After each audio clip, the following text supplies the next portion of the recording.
Welcome to this little presentation about constraint programming and machine learning. So this is actually a research project that we presented a few weeks back with the help of our tutor, who is a researcher and a professor here in our university. So we presented it. So the team was actually me as well as six other people. And I think we did a good job. So I'm kind of proud of what we pulled off. That's why I'm presenting it again now. Yeah, so little disclaimer, this is a non-scripted presentation, so excuse me if I take a while to remember what the slide is all about. Okay, so let's do this. Introduction. Okay, no text.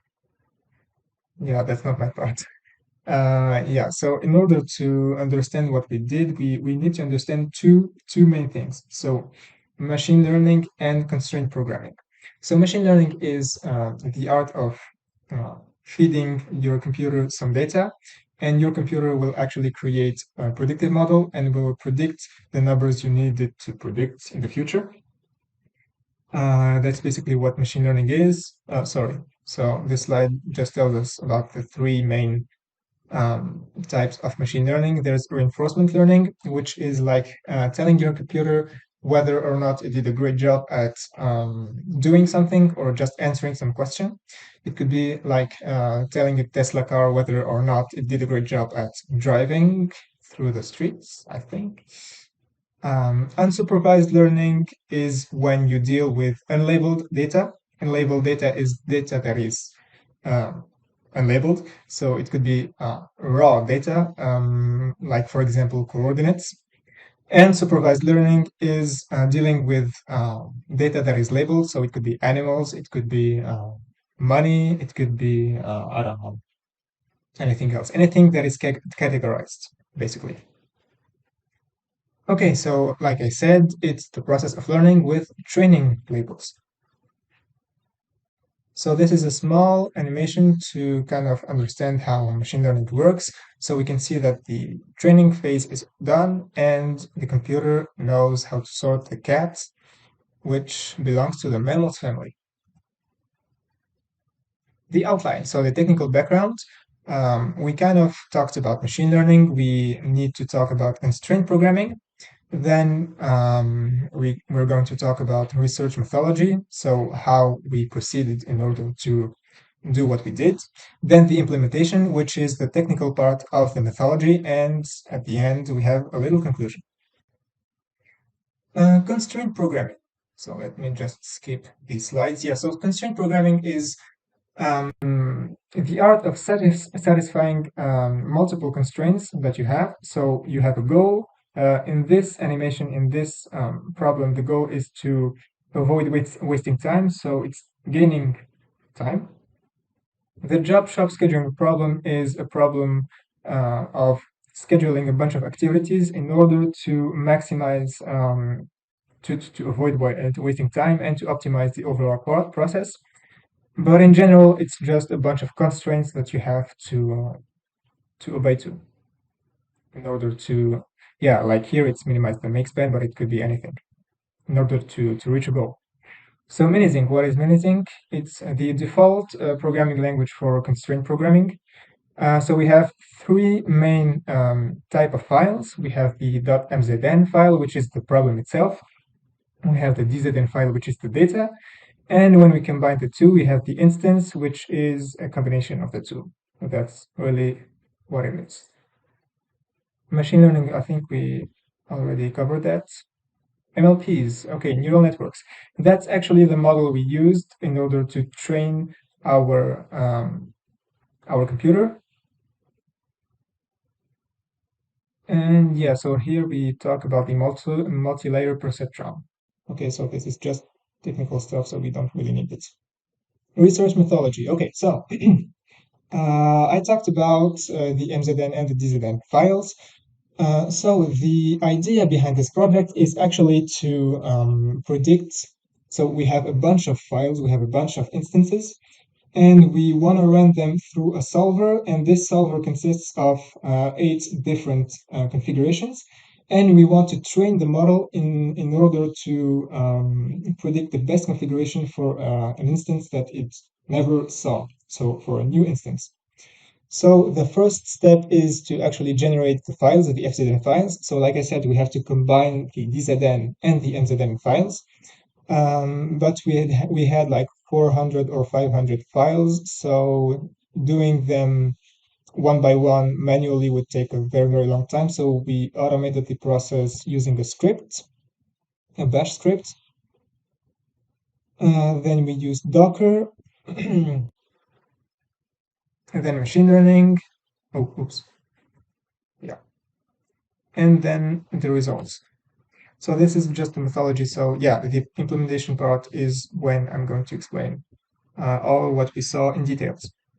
So like I said, writing a script to generate the files, generating instances, getting familiar with Docker. Okay, so why did we use Docker? It's actually because the project, the solver itself was developed by our tutor and some other guys, and they actually uploaded, not uploaded, but the project itself is contained in a is it's packaged in a container. So we needed to use Docker in order to solve the instances that we generated.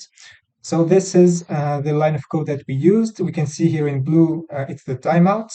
In red, it's the number of configurations, and in green, it's just the path for the FZN file. So running this file, running this line actually gives us this text line of text right here. So we have two parts. The first part is the features of the instance. These are the features, so we're not going to talk about them because they're fairly technical. And these are the configuration scores. So we can see that for this particular instance, the configuration number one had a score of 75.74%, etc., etc. So the best performer here is, I believe, the 99.99. So that would be 8765. Yeah, the fifth configuration is the best one for this particular feature instance, and the zero, so the configuration number 6 is the worst one. Okay, so you need to. Okay, so this next slide explains it very well. So this line right here, we had 400 or 500 lines like this, and the idea is to feed the computer this data, this raw data, the data set, in order for it to predict new configurations. And when it predicts new configurations, it can predict the best configuration because it's just the best performer. Yeah, so we have one input. This part doesn't change, but we have 8 different outputs. Each column represents a different configuration. So that's why in Python we have 8 different outputs. Yeah, so like I said, so one output plus one input equals one tree. And we want to have 8 trees in total, so 8 different predictive models. And yeah, that's it. Okay, data filtering. So actually, not all generated data is usable. We have some unwanted data that we want to get rid of. For example, it could be, so yeah, for instance, there are two types of instances. There are very, very easy instances that are easy to solve. So we basically get perfect scores across all the configurations, like this line right here. Or it could be very, very hard instances to solve. So we get either zeros across all configurations, and sometimes it doesn't even show. So this is an example of unwanted data because what we want to do is we want to emphasize the difference between the different models and the different configurations. So data like this doesn't really help the solver, or should I say help the code decide which one is the best. Okay, so when the data is filtered, we go through a model training phase, selecting the best trees into, okay, yeah, well, it's been a while. Okay, so selecting the best trees. In the technical background, we saw MLPs, so multi-layer perceptrons. So MLPs actually have multiple parameters that we can adjust, and depending on these parameters, we can either get very low scores, evaluation scores. I'm sorry, very low validation scores or very high validation scores. And it really depends on your data set. It really depends on the data you are using, and there's no telling which parameters are the best. So you kind of have to try them all, let's say. So what we did in our code is we used imbricated loop for loops, and we selected the best parameters in terms of validation scores for the 8 trees that we had. Then we go through a tree evaluation tests. So the evaluation, we're going to see that on the next slides. And finally, the predictive function, which outputs the best configuration for a new instance, like this one. Okay, so this one, yeah, we can see this configuration for this instance is configuration 2. So this is like the final product. Okay, let's see results analysis. Yeah, so this is the results that we got. We can see here on the x-axis we have the configurations, and on the y-axis we have the scores. And what we can learn from this graph is, so yeah, we have here performance difference and configuration bias. Let's talk about the configuration bias. So the configuration bias is actually very interesting because we can clearly see that some configurations are, let's say, more trained than others and perform better than others. So we have the test score and we have the train score.